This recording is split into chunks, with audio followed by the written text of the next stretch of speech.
దయచేసి దయచేసి కూర్చోవచ్చు. 18 సంవత్సరములు నిండిన పురుషుడు లేచించవలసిందిగా ప్రభు ప్రారంభం చేస్తారు. రక్షకుడైన యేసుక్రీస్తు వారి నామములో మీ అందరికీ వందనాలను. మొదటిగా హ్యాపీ ఫాదర్స్ డే. ఈ యొక్క ఫాదర్స్ డే దినమున ఎందుకు 18 సంవత్సరములు కూర్చోమని చెప్పి ఉన్నారంటే, ఒక తండ్రి ఒక భార్యాభర్తలుగా కలిగి ఉండటం ద్వారా బిడ్డల ద్వారా అది సెకండరీ లైఫ్ అయితే 18+ దగ్గర నుంచి వారికి బాధ్యతలు వస్తాయి. బరువు బాధ్యతలు వారికి ఉంటాయి. చాలామంది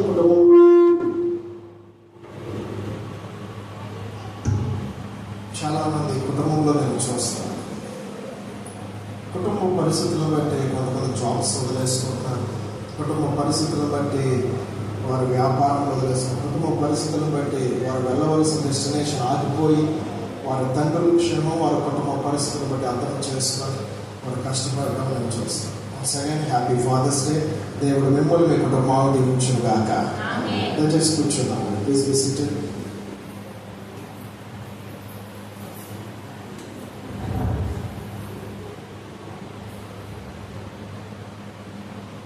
హల్లెలూయా. ఫాదర్స్ డే గురించి మనం మాట్లాడుకోవాలి. To all fathers in the world.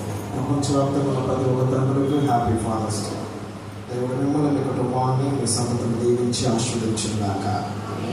పరిశుద్ధ గ్రంథంలో మనం చూసిన హెబ్రూ వర్డ్ ప్రకారంగా అబ్బా అనే మాటను తండ్రి అని పిలుస్తారు. గ్రీక్ వర్డ్లో పటా అనే మాటను తండ్రి అని పిలుస్తారు. ఈ అబ్బా అనే వర్డ్, పటా అనే వర్డ్ తండ్రికి గుర్తుగా ఉంది. అనగా పరిశుద్ధ ఆత్మ తండ్రికి, సృష్టికర్త అయిన దేవునికి కుమారుడైన యేసుకి ఇది గుర్తుగా ఉంది. ఈయన మనకు నిజమైన తండ్రిగా ఉన్నాడు. ఒక తండ్రి అనేవారు ఎలా ఉంటారంటే సాక్రిఫైస్ చేస్తారు. వాళ్ళ లైఫ్ వారు త్యాగం చేస్తారు. వారి జీవితంలో త్యాగం చేస్తారు. వారి అవసరతలను ఆపివేసుకొని వారి బిడ్డల అవసరతలను తీరుస్తారు. దయచేసి తండ్రులుగా పిలువబడే వారి యొక్క గుణలక్షణం మనం చూద్దాం. able to provide first for their households. అనగా వారికున్న సమస్తమును, వారికున్న ఆస్తి అంతస్తు సమస్తమును, ఆ కష్టపడే ఆ యొక్క ధనము ప్రతి ఒక్కటి మొదటిగా కుటుంబాన్ని ఇస్తారు. మొదటగా కుటుంబాన్ని నిజమైన తండ్రి ఎలా ఉంటాడంటే తన భార్యను తన బిడ్డలను దేవునిలో నడిపించుకుంటాడు.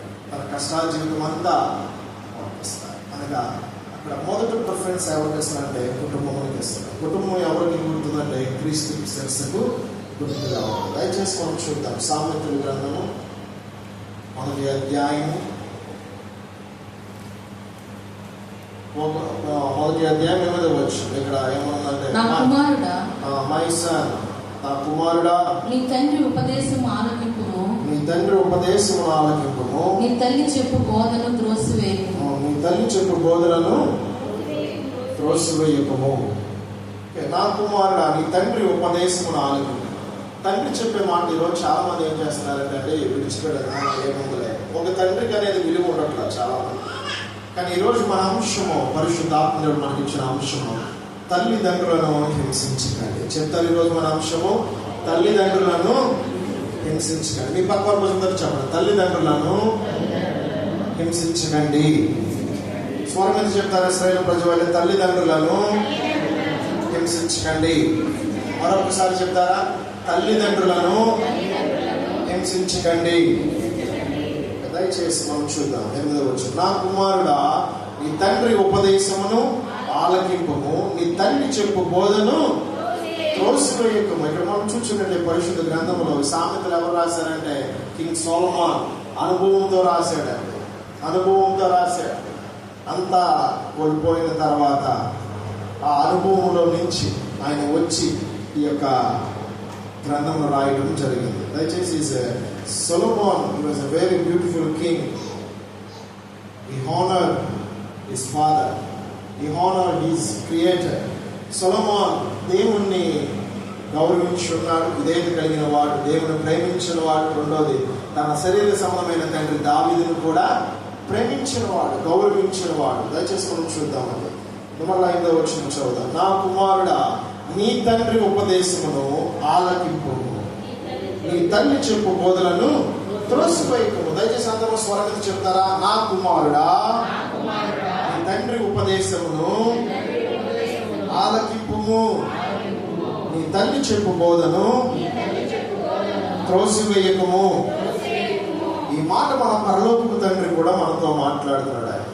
ఆయన వాక్యం ఎప్పుడైతే మనం చదువుతాం, జ్ఞానం చదువుకున్నప్పుడు జ్ఞానం ఇస్తుంది, బలహీనతలో బలం ఇస్తుంది, అనారోగ్యంలో వ్యాధులను తొలగవేస్తుంది. కాబట్టి ఆయన వాక్యం చదివినప్పుడు మన హృదయానికి శాంతి, సమాధానం కలుగుతుంది, మనకు రక్షణ కలుగుతుంది, ఆరోగ్యము కలుగుతుంది, క్షేమము కలుగుతుంది. ప్రభు లేఖను ఎప్పుడైతే మనం చదువుతామో ఆ ఉపదేశములు, ఆ మార్గములు, ఆ బోధనలోకి మనం వెళ్ళినప్పుడు మన జీవితంలో ఆశ్చర్యకరంగా మార్చబడుతుంది. అదేవిధంగా భక్తుడైన సొలొమోను కూడా చెప్తున్నాడు, నా కుమారుడా, నీ తండ్రి ఇచ్చే ఉపదేశం ఆలకించు. తల్లిదండ్రులు చెప్పే మాటలు చాలా మంది వింటలేని అడగవచ్చు. ఎందుకు ఒక కుమారుడు వదిలించబడకపోవడం కావచ్చు, ఒక కుమారుడు వదిలింపబడకపోవడం కారణం ఏంటంటే తన తండ్రి మాట తోసి. దయచేసి జాగ్రత్తగా నడుస్తుంది. దేవుని వాక్యం స్పష్టంగా చెప్తుంది, తల్లి తండ్రులుగా పిలువబడుతున్న వారు మీ బిడ్డలు మీ మాట వినకపోతే మీకు ఎంత బాధ. సృష్టికర్త అయిన దేవుడి మాట మనం వినకపోతే అంతే బాధ, అవునా కదండి? అప్పుడు మన పిల్లలు మన మాట వినకపోతే మనకు చిరాకు వస్తుంది, కోపం వస్తుంది, విసుగు వస్తుంది, కొట్టేస్తాం, తిట్టేస్తాం, తోలనాడతాం, కూతురు మాట్లాడతాం, హాస్యాస్పదముగా మాట్లాడతాం. ఇలా మాట్లాడడం వల్ల వారికి నష్టం కలుగుతుంది. కానీ నా ప్రియ సహోదరి సహోదరులారా, తండ్రులారా, మీ బిడ్డలకు మీరు కోపం రేపమాట. పిల్లలారా, మీ తండ్రి యొక్క ఉపదేశములు మీరు వినాలి. ఫస్ట్ ఆఫ్ ఆల్ తండ్రి చెప్పే మాట వినండి. అనేక మన భక్తులు మనం చూస్తున్నామని పరిశుద్ధ గ్రంథంలో. దయచేసి సామెతల గ్రంథము 30వ అధ్యాయం 17వ వచనం చదువుతాము. తండ్రిని అపహసించకూడదు, తల్లి మాటలు వినాలి. దయచేసి చూద్దాం. వాడు ఒకవేళ తల్లిదండ్రుల అవమానించిన వాడు లోయి కాపులు వచ్చిన వాడు కళ్ళు పోసి చూద్దాం ఒకసారి.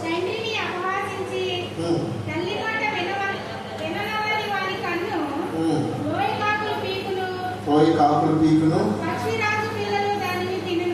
పక్షిరాజు పిల్లలు దానిని. పక్షిరాజు అంటే ఎవరండి? గెత్త. గెత్త గెత్త పిల్లలు వచ్చి ఎవరిని తింటాయి? మాట వినని తల్లిదండ్రులు, తండ్రి మాట తల్లి మాట వినని వారి కళ్ళను ఎవరు తింటాయండి? పక్షిరాజు వచ్చి తింటాయి. కాబట్టి జాగ్రత్త సుమి, తండ్రి మాట తల్లి మాట వినాలి. నెక్స్ట్ చదువుదాం. సామెతలు 23వ అధ్యాయం, సామెతలు 19వ అధ్యాయం 26వ వచనం.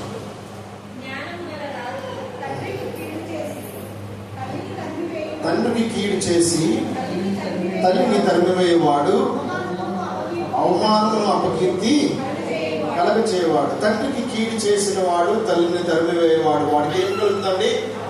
అవమానము, అపకీర్తి కలుగుతుంది. నా ప్రియ సహోదరి సోదర, తండ్రికి మనం కీడు చేయకూడదు. తెలిసి తెలియక చిన్నతనం చేసిన తప్పులు మనం ఏమడగాలంటే క్షమించమని అడగాలి. అందుకే పరలోక ప్రాంతంలో మత్తయి సువార్త 6వ అధ్యాయం 13వ వచనంలో ఏముందంటే, అనగా నా పాపములు మీరు క్షమించిన ప్రకారం, నా పాపములు మీరు క్షమించిన ప్రకారం, మీరు క్షమించిన ప్రకారము మా రుణములు మీరు క్షమించారు. Have to ask our father forgiveness. లోక సంబంధమైన తండ్రిని మనము క్షమాపణ అడగాలండి. చిన్నతనంలో తెలియక తండ్రి చూపులో మనం డబ్బులు తీసేస్తాం. అంతమంది తీయలేదా? రూపాయి కావచ్చు, 2 రూపాయలు కావచ్చు, అది ఎంతైనా కావచ్చు, ఏదైనా కానీ తప్పే. కాబట్టి ఇక్కడ దేవుని వాక్యం స్పష్టంగా సెలవిస్తాం, తండ్రికి మనం కీడు చేయకూడదు. తండ్రి మాటను తీసుకెళ్ళి మనం బజార్లో చెప్పకూడదు. తండ్రి మాటను మనము విధేయత చూపించాలి. తండ్రి దేవుని మాటను ఉపదేశించాలి. పిల్లలు కూడా దేవుని మార్గంలో నడుస్తారు, వారు చక్కగా నడుస్తారు. బిడ్డలను ఎలా పెంచాలంటే దైవికముగా పెంచాలి, ఆయన మార్గంలో పెంచాలి, ఆయన సత్యంలో నడిపించాలి, ప్రతి దినమైన మందిరం ఆవరణలో నడిపించాలి. అనేక మంది భక్తులు వారి యొక్క ఉపమానాల రీతిగా చెప్తున్నారు. ఒక తండ్రిని మనం చూసిన ఎడల వృద్ధాప్యంలో ఉన్నాడు. నిజపు యథార్థంగా జరిగింది. వృద్ధాప్యంలో ఉన్నప్పుడు హాస్పిటల్లో ఉన్నాడు ఆ తండ్రి. హాస్పిటల్లో ఉన్నప్పుడు తన కుమారుడు వస్తాడని ఉదయకాలం నుంచి నర్సుని చెప్తూ ఉంది. అమ్మా, నా కుమారుడు వస్తున్నాడా, నా కుమారుడు వస్తాడు. ఎలా ఉంటాడు నీ కుమారుడు అని 3వసారి అడిగింది. నా కుమారుడు మిలిటరీలో చేస్తున్నాడు అమ్మా, మిలిటరీ డ్రెస్లో వస్తాడు, అతను నా కుమారుడు అంటే. మరణ పడకం మీద ఉన్నాడు ఈ యొక్క ముసలి ఆయన. తండ్రి మరణ పడకం మీద ఉన్నప్పుడు ఆ యొక్క కుమారుడు కమాండర్గా ఉన్నాడు, మిలిటరీ ఆఫీసర్గా, ఒక బిఎస్ఎఫ్ ఆఫీసర్గా ఉన్నాడు. అతని కోసం ఆ తండ్రి రాక కోసం ఎదురు చూస్తున్నాడు. ఎదురు చూసే సమయంలో ఈ ఆరోగ్యం క్షీణించిపోతుంది, కళ్ళు క్షీణించిపోతున్నాయి, ఎముకలు క్షీణించిపోతున్నాయి, బలము శక్తి అంతా తగ్గిపోతుంది. ఆ సమయంలో సిస్టర్ గారు, అమ్మా నా కుమారుడు వచ్చాడా, నా కుమారుడు వచ్చాడు, పదే పదే అలా అలా భోజనం కొంచెం పెట్టిన తర్వాత నిద్రలోకి వెళ్ళిపోయాడు. నిద్రలోకి వెళ్ళిన తర్వాత మళ్ళీ తిరుగుబడి, అమ్మా నా కుమారుడు వచ్చాడా, రాలేదయ్యా. సరే అలా నిద్రలోకి వెళ్ళిపోయాడు. నిద్రలోకి వెళ్ళిపోయిన తర్వాత ఒక వ్యక్తి వచ్చాడు, మిలిటరీ పర్సన్.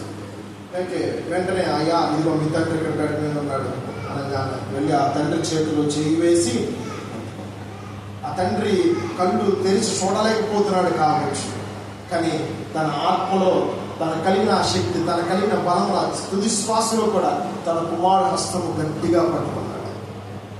రాత్రి నుంచి పగల వరకు గట్టిగా పట్టుకున్నాడు. ఉదయకాలం 6 గంటల తన ప్రాణం చేతులు చల్లగా. కుమారుడు వెళ్ళి సిస్టర్ గారికి చెప్తాడు, అమ్మా ప్రాణం. సిస్టర్ వచ్చి జస్ట్ చెప్తాను, ప్రాణం దిగించాడు. తండ్రి చూడండి, తుది శ్వాస వరకు తన కుమారుడు మీద పోయాడు. కానీ ఆ కుమారుడు ఆ సిస్టర్ చెప్తున్న మాట, అయ్యా మీరు మీ కుమారుడే కదంటే లేదండి. లేదు, ఆ తండ్రి తన కుమారుడు మిలిటరీలో చనిపోయాడు. ఆ కుమారుడు నా స్నేహితుడు నాకు చెప్పి ఉన్నాడు, నా తండ్రి ఇలా మరణ పడకం మీద ఉన్నాడు. మారువేషంలో తన స్నేహితుడు కోరికలు వచ్చాడు. ఆ సమయంలో తన కళ్ళు కూడా కనిపించలేదు. తుది శ్వాసలో తన హస్తాలు అలా గట్టిగా పట్టుకున్నాడు, ప్రారంభించాడు. తల్లిదండ్రులు మన చివరి శ్వాస, మనం ఎంత వృద్ధాప్యంలో ఉన్నా కావచ్చు, మన తల్లిదండ్రులు మన మీద ప్రేమ తగ్గదండి. మనం వారి దృష్టిలో చిన్నపిల్లలమే. కాబట్టి నా ప్రియ సహోదరి సోదర, ప్రతి ఒక్క తండ్రిని ప్రతి ఒక్క తల్లిని ప్రేమించండి. 18 సంవత్సరం నిండిన ప్రతి ఒక్క యవనస్తుడు వారి కుటుంబ పరిస్థితుల కోసం అనేకమైన అవసరతలు, వారుకున్న అవకాశాలు వదిలేసి కుటుంబం కోసం కష్టపడుతున్నారు. ఈ సెల్యూట్ దేవుడి మిమ్మల్ని మీ కుటుంబాన్ని దీవించుకున్నాక అర్థము చేసుకునే బిడ్డలు అటు దొరకడం అది మీకు ఆశీర్వాదం. ఆమేన్. ఇది ఆశీర్వాదకరంగా మార్చబడాలంటే మీరు ప్రార్థించాలి. మీ బిడ్డలు మీ మాట వినాలంటే మీరు ప్రార్థించాలి. మీ బిడ్డలు మీ మాట వినాలంటే దేవుడి మార్గంలో నడిపించాలి. చిన్నతనం నుంచి నడిపించి పెద్ద అయిన తర్వాత నా కుమార్ నా మాట వినాలంటే కుదరదు.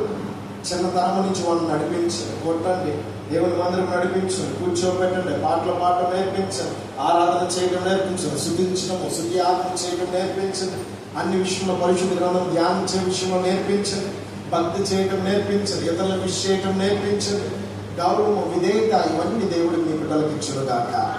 దయచేసి సామెతల గ్రంథము 23వ అధ్యాయం 22వ వచనం. నిన్ను కలిగిన నీ తండ్రి ఉపదేశం అంగీకరించుము, నీ తల్లి ముదిమయందు ఆమెను నిర్లక్ష్యము చేయదు. నీ తల్లి ముదిమయందు, ముదిమి అంటే ఏంటి చెప్తారా? ముదిమి అంటే ఏంటంటే చివరి దశ. చివరి దశ తల్లిదండ్రులు ముసలివారు ఉంటారు, తండ్రి కావచ్చు తల్లి కావచ్చు. ఆ ముసలి టైంలో, ఆ యొక్క చివరి టైంలో, చివరి పీరియడ్ టైంలో ఏం చేయాలంటే మనం తల్లిదండ్రులు ఉన్న వారు మన బిడ్డలను ప్రేమించాలి. వారిని విడిచిపెట్టకూడదు. చాలా మంది తల్లిదండ్రుల్ని విడిచిపెట్టేస్తున్నారు, ఆర్ఫనేజ్లో పెట్టేస్తున్నారు, చాలా మంది రోడ్ల మీద భిక్షాటన చేస్తున్నారు. అది చాలా కన్నీరు తెప్పిస్తున్నారు. దయచేసి నాకు ఈ సహోదర క్రైస్తవులుగా మనం పిలువబడుతున్నాం. ఆయన స్వరక్తంలో మనం కడగబడి ఉన్నాం. ఆయన పోలికలో, ఆయన శరీరము మన శరీరముగా, ఆయన రక్తం మన రక్తముగా, ఆయన ఆత్మ మన ఆత్మగా ఉండి కూడా మనం ఎలా ఉండాలంటే తల్లిని తండ్రిని ప్రేమించాలి. నువ్వు ఎంత స్టేజ్కి వెళ్ళినా కావచ్చు, తండ్రిని తల్లిని ప్రేమించాలి. ఆ తండ్రి మనం మరణపడకుండా ఉన్న వ్యక్తిని మనం జ్ఞాపకం చేసుకోవాలి.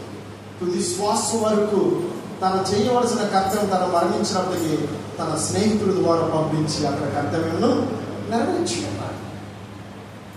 ముదుము వచ్చినప్పుడు వారిని మనం చేరదీయాలి. చాలా మంది తల్లిదండ్రులను విడిచివేస్తారండి. అలా విడిచిపెట్టకూడదని దేవుని లేఖను సెలవిస్తుంది. తండ్రిని గౌరవించాలి, తల్లిని గౌరవించాలి, వారిని స్వీకరించాలి. నీకు కలిగిన గృహంలో అది ఏ గృహమైనా కావచ్చు, నీకు కలిగిన దాంట్లో వాటిని పెట్టుకో. అప్పుడు నువ్వు నిత్యముగా ఆశీర్వదించబడతావు. ఆమేన్. దయచేసి చూద్దాం. ఆదికాండం 29వ అధ్యాయంలో మీరు ఇంటికి వెళ్ళిన తర్వాత చదవండి. ఈ ఆది కాండం 29వ అధ్యాయంలో ఎవరున్నారంటే లాబాను ఉన్నాడు. దయచేసి మీ పక్క రోజులు చెప్తారా? లాబాన్. ఓకే, యాకోబు లాబానికి మేనల్లుడు. దయచేసి నా వైపు చూడండి, చరిత్ర దాన్ని చదవచ్చు. లాబాన్ దేవుని ఎరిగిన వాడా, దేవుని ఎరగని వాడా? చెప్పాలి. ఇశ్రాయేలు ప్రజలుగా మనం ఉన్నాం. స్వరం ఎత్తి చెప్పాలి, దేవుని ప్రజలుగా ఉన్నాం. లాబాన్ దేవుని ఎరిగిన వాడా, ఎరగని వాడా? కమ్మగే మరొకసారి చెప్పాలి. మీరు స్వరం ఎత్తి చెప్పాలి. దేవుని ఎరిగిన వాడా, ఎరగని వాడా? ఏం మాకు తెలియదు, మీరే చెప్పాలి. ఓకే, లాబాన్ దేవుని ఎరిగిన వాడు. అందుకే అబ్రహాం అంటాడు, సారా కూడా కమిట్మెంట్ తీసుకుంది, నా కోడ లాంటి వారంటే మన సంతలో ఉన్నవారు మాత్రమే రావాలి. ఓకే, మనం చూద్దాం 29వ అధ్యాయంలో ఇక్కడ ఏమన్నంటే లాబాన్ యొక్క ఎంట్రీ మనం చూస్తాం. తన మేనమామ దగ్గరికి వెళ్ళడం, తన కుమార్తెలు రాహేల్ అక్కడ గొర్రెలు కాయడం, అక్కడ 3 గొర్రెలు అక్కడ ఉండటం, అక్కడ ఆ యొక్క ఏమంటారు మన మాటలో వాటర్ పెట్టే దాన్ని ఏమంటారు పైన అది తీయటం, అక్కడ ఎంట్రన్స్ అవ్వటం, వారి ప్రేమతో హక్ చేసుకోవటం, ఇక అక్కడి నుంచి వారి ప్రేమ స్టార్ట్ అవ్వటం, ఇంటికి వెళ్ళటం, నేను మేనలకు వచ్చాడని తన కుమార్తె చెప్పడం, లాబాను గట్టిగా హత్తుకుని నా ఎముకలో ఎముక, నా మాంసములో మాంసము, నువ్వు నా సొత్తు అయి ఉన్నావు, నువ్వు రావడం చాలా సంతోషం అని చెప్పడం కూడా మనం చూస్తున్నాం. ఓకే, లాబాను గురించి మనం చూద్దాం. లాబాను ఎలాంటి వాడు అంటే దేవుని ఎరిగిన వాడు. అక్కడ లాబాను తన కుమార్తెను ఇచ్చిన ముందు కూడా చెప్తాడు, ఈ అన్యులకు ఇచ్చుడు కంటే నేను నీకు ఇచ్చుగా మేలు. ఆ మాటకు అర్థమేంటంటే లాబాను క్రైస్తవుడు, లాబాను దేవుని ఎరిగిన వాడు. ఇంకా మనం చూసిన అబ్రహాం, ఇస్సాకు, యాకోబు కుమారుడు. కాబట్టి ఈ యొక్క ఇస్సాకు కుమారుడైన యాకోబు గురించి మనం జ్ఞాపకం చేస్తాం. యాకోబు కన్నా ముందు లాబాను గురించి మనం మాట్లాడుకున్నాం. లాబానుకి 2 కుమార్తెలు. మొదటి కుమార్తె లేయా, రెండవ కుమార్తె రాహేల్. కాబట్టి ఇరువురిని దేవుళ్ళు పెంచుతూ ఉన్నాడు. వారు కలిగిన ఆస్తిని కాల్చడం, అక్కడ కుమార్తె పొజిషన్ వాళ్ళు తీసుకున్న రాహేల్ కావచ్చు.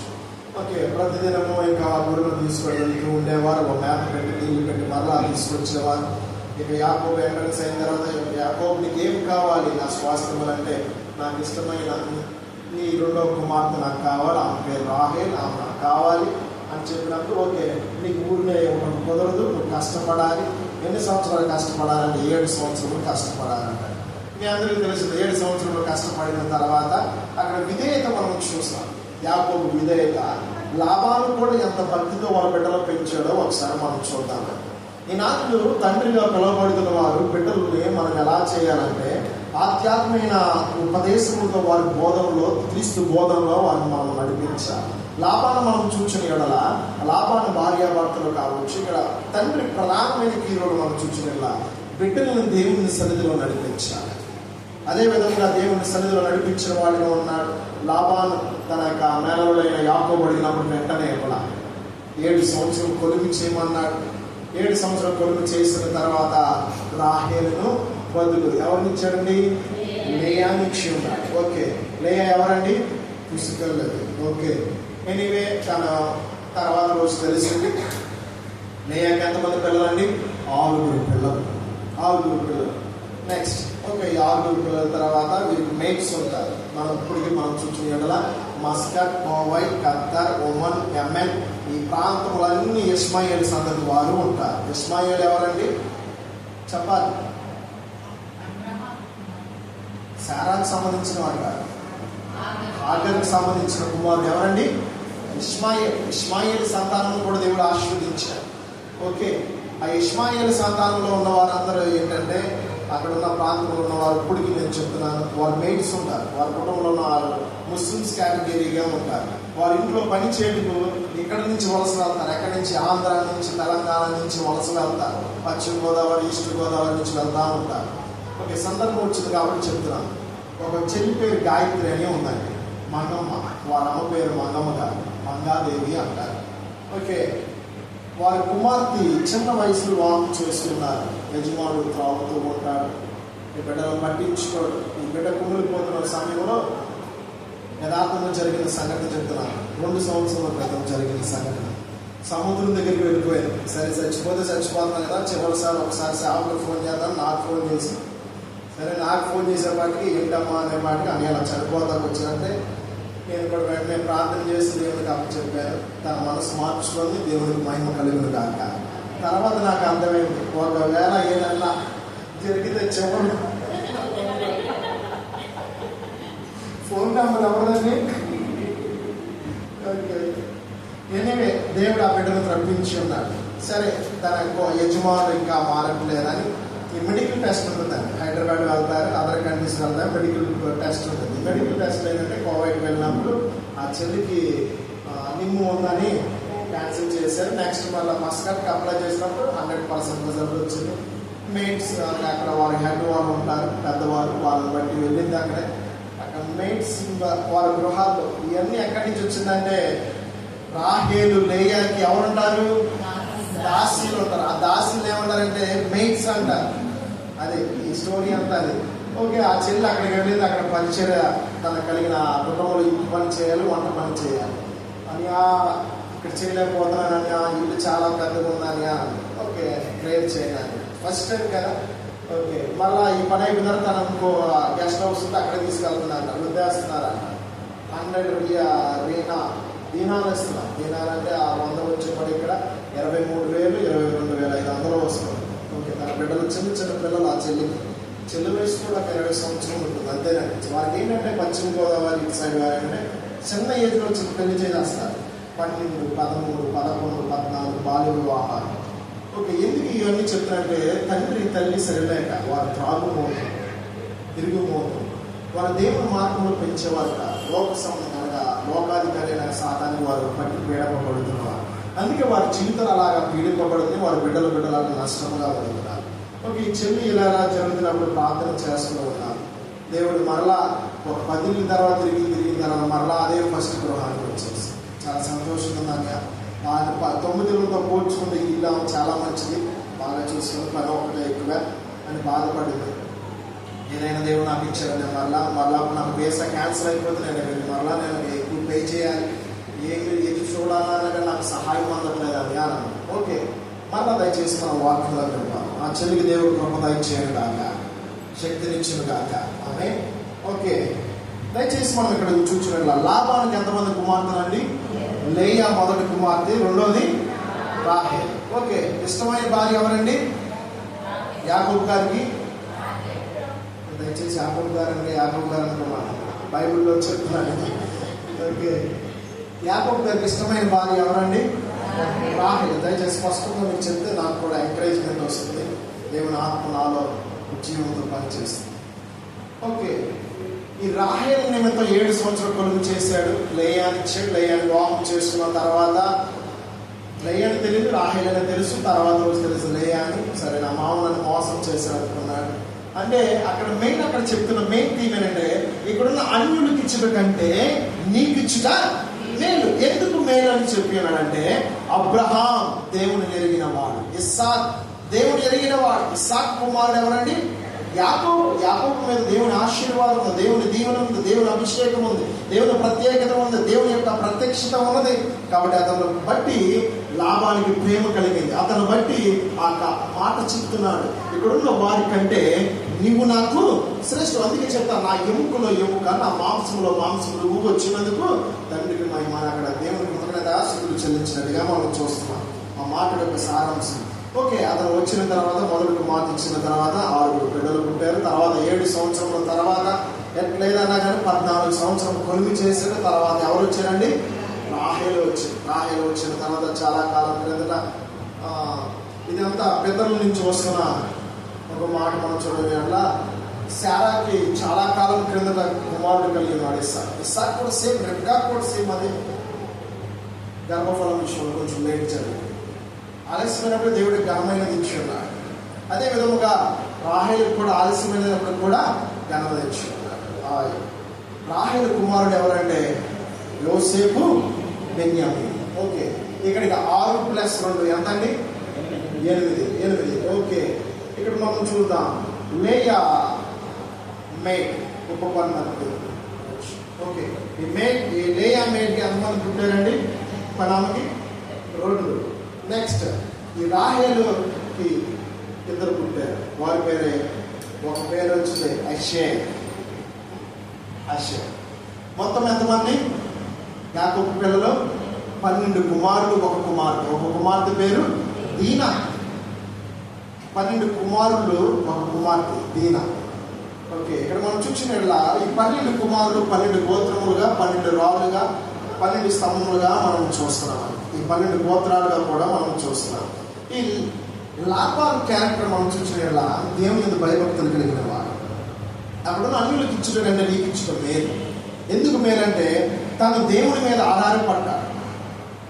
రెబ్కా వివాహం విషయంలో కూడా అబ్రహాం కింద తొడ కింద చేయించుకొని తన పనివాడితో తొడ కింద ఆయన చెయ్యి పెట్టించుకొని అతను ముందుకు పంపించినప్పుడు దేవుడు తనకు తోడైన రెబ్కా విషయం.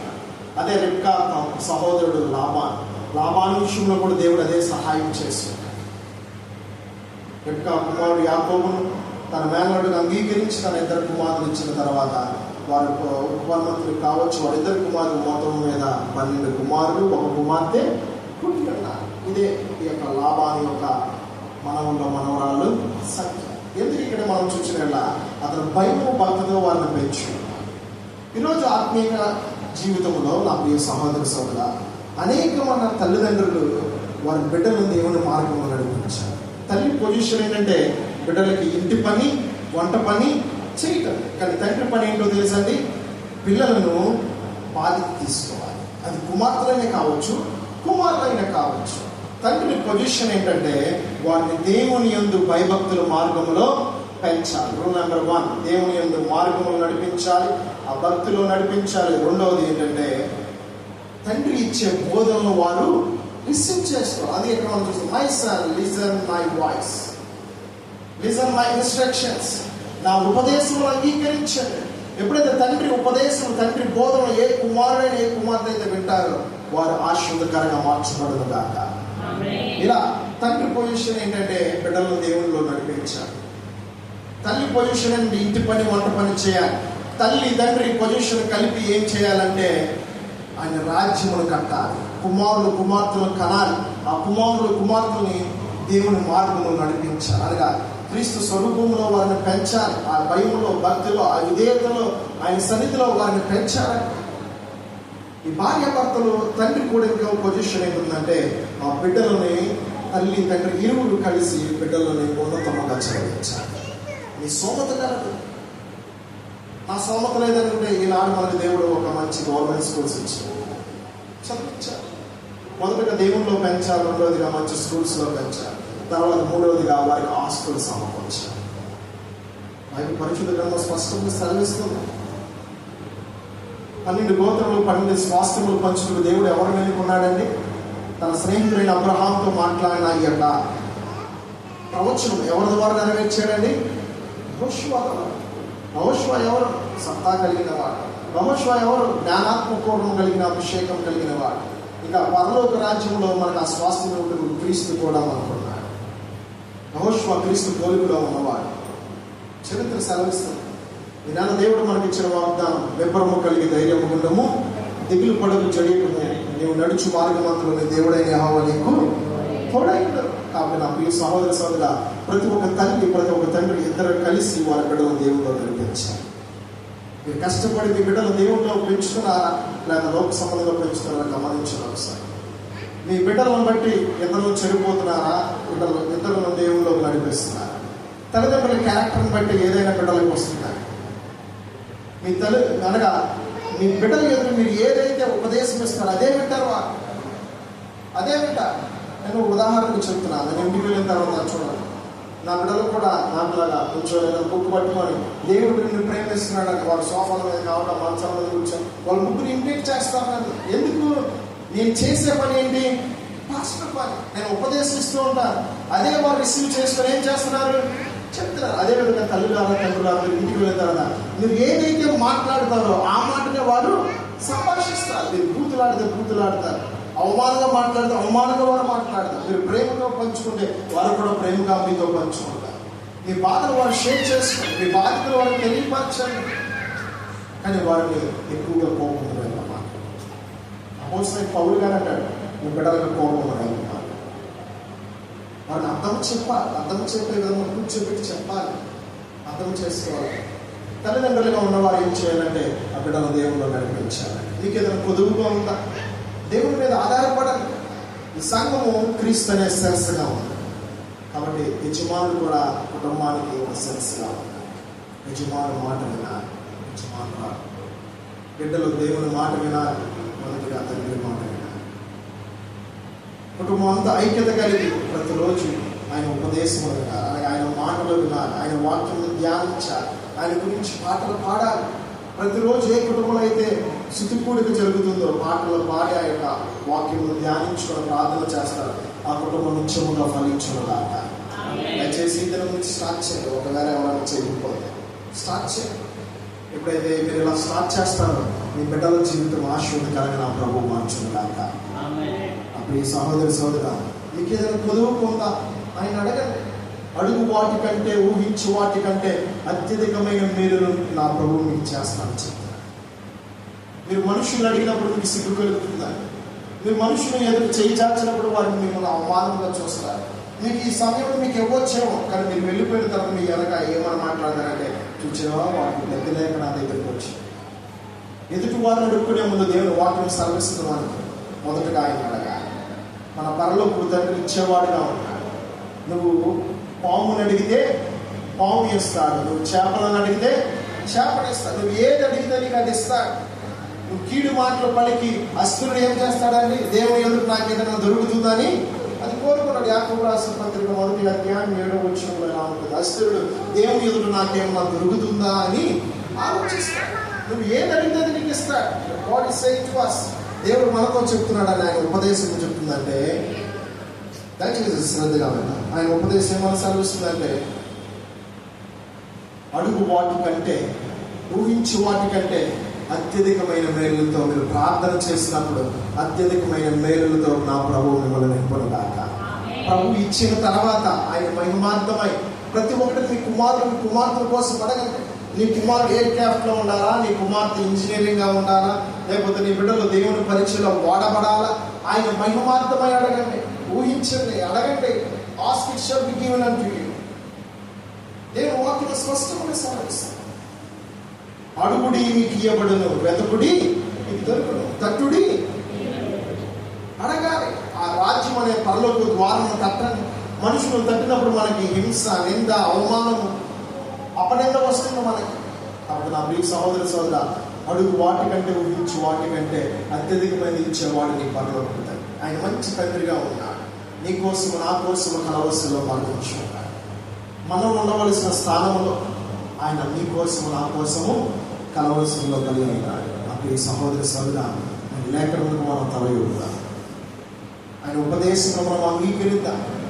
వారు ఎవరైతే వారి హృదయాలు ఆయన ఉపదేశం ఉంటుందో నిత్యముగా వారు త్రోవ తప్పరు, నిత్యముగా త్రోవ తప్పరు. They have to testify the consequences. వారి మనస్సాక్షిని కూడా వారు పరీక్షించుకోవాలి. If you are praying in front of God, మనం దేవుని ఎదుట ప్రార్థించే ముందు మొదటగా మన మనస్సాక్షిని పరీక్షించు. You have to test our consequence in front of God. When you are bound in front of God, మీరు మోకాలు వచ్చేటప్పుడు మొదటగా మీరు మీ మనస్సాక్షిని సరిచేసి, మీరేమన్నా తోలనాడారా మీ బిడ్డలు? లేదా బిడ్డలారా మీ తండ్రిని ఏమైనా తోలనాడి ఉన్నారా? మీరు ప్రార్థించినప్పుడు దేవుడు అన్ని అంగీకరిస్తారు. కానీ మీ మనస్సాక్షిని సరిచేసి ఈ సోపుతో మనం కడగాలి. హేమము కంటే మనం తెల్లగా పరిచయాలి. కాబట్టి మనం అడగాలి. మన పాపమును పరిహరించబడాలి, మన పాపంలో తెల్లగా మార్చబడాలి. అనగా మన పాపము ఆయన ఎప్పుడైతే ఒప్పుకుంటామో ఆయన మన పాప శాప నిందలను తొలగించుగాక. ఈ సోదర have to seek God in every time. ఆయన ఎదుట మనం ఎల్లప్పుడూ అడగాలి. నాక్ ద డోర్ బై ప్రేయర్. ప్రార్థన ద్వారా తలుపును మనం తట్టాలండి. ఎప్పుడైతే నువ్వు తలుపును తడుతావో తల్లులారా మీరు దేవుని నుంచి వచ్చే ప్రతి ఒక్క ఆశీర్వాదం మీరు పొందుకుందరుగాక. మీ బిడ్డలు పొందుకుందరుగాక. ఇక్కడ లాభాన్ని చూచిన దేవుని ఎదుట ఆశీర్వాదములు పొందుకున్నారు. నా బిడ్డల వివాహం నిమిత్తం ఏంటి ప్రభు అని ప్రార్థించాడు. యాకోబును నడిపించాడు. యాకోబు ఇప్పించి ఉన్నాడు. ఆ యాకోబు ద్వారా 12 స్వాస్థ్యములు వచ్చాయి. ఆ 12 స్వాస్థ్యములు 12 గోత్రములు పంచులు యెహోషువ మోషేని ఏర్పరచున్న మోషే తనంతరం యెహోషువని, కానీ చివరికి పంచిపెట్టింది మోషే కాదు, యెహోషువ. యెహోషువ పంచిపెట్టాడు. అదేవిధంగా యేసుక్రీస్తు ప్రభువు పరలోక రాజ్యంలో ప్రతి ఒక్కరికి స్వాస్థ్యములు పంచి వెళ్ళాల్సింది. మనం సిద్ధపడాలి. ఈ లోకంలో పరలోక రాజ్యం మనం సిద్ధపడడానికి అవకాశం ఉండదు. ఈ భూలోకంలోనే మనం సిద్ధపడాలి. ప్రార్థించడానికి కావచ్చు, ఆరాధించడానికి కావచ్చు, వాక్యం ధ్యానించడానికి కావచ్చు, ఆ వాక్యం ఉపదేశం మీ బిడ్డలకు ఇవ్వడం కావచ్చు. పరిశుద్ధ గ్రంథంలో భక్తుల గురించి మనం చూడవచ్చు. యోగుడు మనం చూసిన భక్తిపరుడు, తన బిడ్డల కోసం ప్రతిదినము ధూపము చెల్లించేవాడు. ప్రతిదినము దేవుని యొక్క దహన బలి అనిపించేవాడు. దహన బలి అనగా ప్రార్థన. వేకుజామున లేచి తల్లిగా అక్కడ ప్రార్థన చేసిన తండ్రి, ఏ తండ్రి అయితే తన కుమార్తెల కోసం ప్రార్థిస్తే ఆ కుటుంబం ఎలా ఉంది తెలుసా? ఆశీర్వాదకరంగా. ఇద్దరం చెప్పుకోవాలి. అందుకే దేవుడు మాత్రం స్పష్టంగా సెలవిస్తుంది. ఏమి తిందుమో ఏమి త్రాగుదమో స్టాప్. ఎంత కావాలో అంత తినాలి, ఎక్కువగా తినకూడదు. ఎంత నిద్రపోవాలో అంతే నిద్రపోవాలి, ఎక్కువగా నిద్రపోకూడదు. ఎప్పుడైతే వేకుజామున రేయి మొదటి జామున యాకోబు ప్రార్థించాడు. యాకోబుకి ఎంతమంది పిల్లలు అని తెలుసా? యాకోబుకి ఎంతమంది పిల్లలు? 10 మంది పిల్లలు. సారీ, యోగుకి ఎంతమంది పిల్లలండి? 10 మంది పిల్లలు. 7 కుమారులు, 3 కుమార్తెలు. 7 కుమారులు, 3 కుమార్తెలు. మీరు బిడ్డల నిమిత్తం కావచ్చు, స్నేహితుల గురించి కావచ్చు, తన కలిగిన భార్య కావచ్చు, తన కలిగిన ఆస్తి అంతస్తుని బట్టి కూడా ఆయన రేయి మొదటి జామున ప్రార్థించారు. తన బిడ్డల మీద పాపశాప దోషం పోవాలని రేయి మొదటి జామున దహన బలి అర్పించేవాడు. తండ్రులారా, దేవుడు మీకు ఒక మంచి తత్వం ఇచ్చాడు. మనమందరము కలిసి ఏం చేయాలంటే మన బిడ్డల క్షేమము కోసం మనం ఏం చేయాలంటే ప్రార్థించాలి. ఇంగ్లీష్లో ఒక మాట ఉంటుంది, ప్రొటెక్టర్ అండ్ డిఫెండర్. ప్రొటెక్టర్ అనగా రక్షకుడు, డిఫెండర్ అనగా సంరక్షణ. ఏ తండ్రి అయితే ప్రొటెక్టర్గా ఉంటాడో, డిఫెండర్గా ఉంటాడో, అనగా రక్షకుడిగా సంరక్షకుడిగా ఉంటాడో, వారి కుటుంబం ఎలా ఉంటుందంటే కృపాక్షేమంగా ఆయన కంచె. ఆయన అగ్ని కంచె వేయబడుతుంది మీ బిడ్డల చుట్టూ. యోగుడు మనం జ్ఞాపకం చేసుకునేలా యోగుడు చాలా భక్తిపరుడు. అదేవిధంగా లాభాలను మనం జ్ఞాపకం చేసుకునేలా లాభాలను కూడా దేవుని మార్గంలో బిడ్డలకు ఇచ్చినట్టుగా మనం చూస్తాం. అబ్రహాము కూడా తన కుమారుని ఇస్సాకును దేవుని మార్గంలో నడిపించినట్టుగా మనం చూస్తాం. ఇస్సాకు తన కుమారుడైన యాకోబుని దేవుని మార్గంలో నడిపించినట్టుగా మనం చూస్తాం. కాబట్టి నా ప్రియ సహోదరి సోదరులారా, మీ బిడ్డలకు ఏమి కావాలో అడగండి. తండ్రి మహిమార్థం, స్వార్థము కోసం ఉంటుంది. తండ్రి మహిమార్థమైన అడుగుడి మీకు ఇవ్వడం దేవుని లేఖను సర్వస్తం. అడగండి. అడుగు వాటన్నిటిని బట్టి దేవుడు మీకు ధారాళం ఇచ్చును కాక. నాడు తండ్రులకి తల్లులకి దేవుడు సంయోజకమైన జ్ఞానం ఇచ్చును కాక.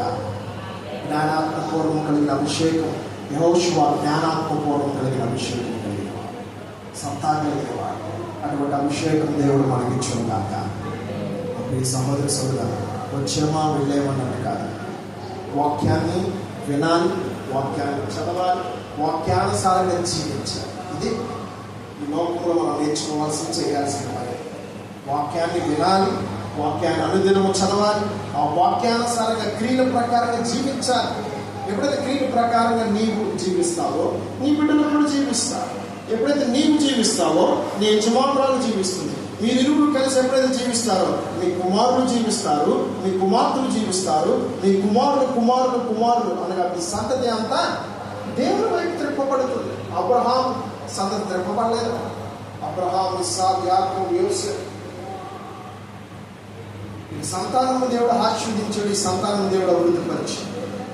ఇంకా చాలా మంది భక్తులు మనం చూస్తున్నాం. యాకోబులు మనం చూస్తున్నాం, యోక్తాను మనం చూస్తాం, దావీదు భక్తులను కూడా మనం చూస్తున్నాం. మంచి తండ్రులుగా మనం చూస్తాం. యోగుగా యోక్తా ఎవరంటే పాత నిబంధన ప్రకారంలో గ్రంథంలో ఉంటాడు. యోక్తానే ఆయన న్యాయాధిపతి, వాజ్ ఎ లీడర్. నాయకుడు, న్యాయాధిపతి, దేవుని యందు భయభక్తి కలిగిన వాడు. ఆ ప్రియ సహోదర తండ్రులు అనేవారు మొదటగా మొదటి చావును ప్రార్థించినప్పుడు ఆ కుటుంబ క్షేమమును నా ప్రభు ఇచ్చునుగాక. అలా ప్రార్థించినప్పుడు మీ బిడ్డలు మీ మాట వింటారు, మీ యజమానురాలు మీ మాట వింటారు. మీ కుటుంబ పరిస్థితులు ఎవరి ఆధీనంలో ఉంటుంది? నీ ఆధీనంలో ఉంటావు. నువ్వు ఎవరి ఆధీనంలో ఉన్నావు? దేవుని ఆధీనంలో ఉన్నావు. కాబట్టి నీ బిడ్డలు, నీ భార్య, నీకు కలిగిన సంతానం, నీకు కలిగినదంతా ఆశీర్వదించబడాలన్నా దీవించబడాలన్నా నువ్వు మొదటగా ఎవరు ఎదురు వంగాలి? దేవుని ఎదురు వంగాలి. నువ్వు మొదటగా ఎవరి మాట వినాలి? దేవుని మాట వినాలి. మొదటి స్థానం ఎవరికి ఇవ్వాలి? దేవునికి ఇవ్వాలి. మొదటగా ఎవరు ఉపదేశం వినాలి? కాబట్టి ఎప్పుడైతే నువ్వు అన్ని విధముగా చేస్తావో నిన్ను బట్టి నీ కుటుంబాన్ని దేవుడు ఆశీర్వాదకరంగా మార్చుగాక. సంఘములకు ఆత్మ చెప్పుచున్న మాట చెవుగల వాడు వినును గాక. దయచేసి ప్రార్థన చేద్దాం. పరమ తండ్రి, నీకు వందనాలు స్తుతులు.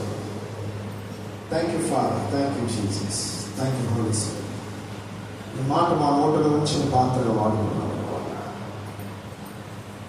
ఈ దినము ప్రభువా, ప్రపంచవ్యాప్తంగా ఈ ఫాదర్స్ డే జరుగుతున్నారు. అందరూ బట్టి మీకు వందనాలు.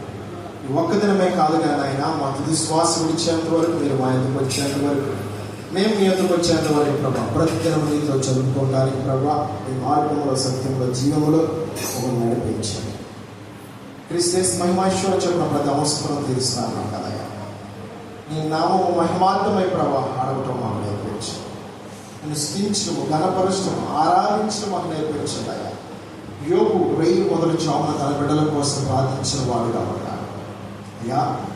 1000 మొదటి చావున ప్రార్థించడం మాకు నేర్పించు. ఈరోజు అంశమును బట్టి అయ్యా తల్లిదండ్రులను హింసించేవారు అనేక మంది ప్రజలు ఉన్నారు అయ్యా. దూషించేవారు, తోలనాడేవారు, ముదిమి వచ్చినప్పుడు వారిని రోడ్ల మీద ప్రభా విడిచిన వారు అనేక మంది ఉన్నారు. అటువంటి పరిస్థితులు ఉన్న వారిని ప్రభా ఒక్కసారి జ్ఞాపకం చేసి వారిలో ప్రేమను పుట్టించండి, జాలిని పుట్టించండి, దయను పుట్టించండి అయ్యా.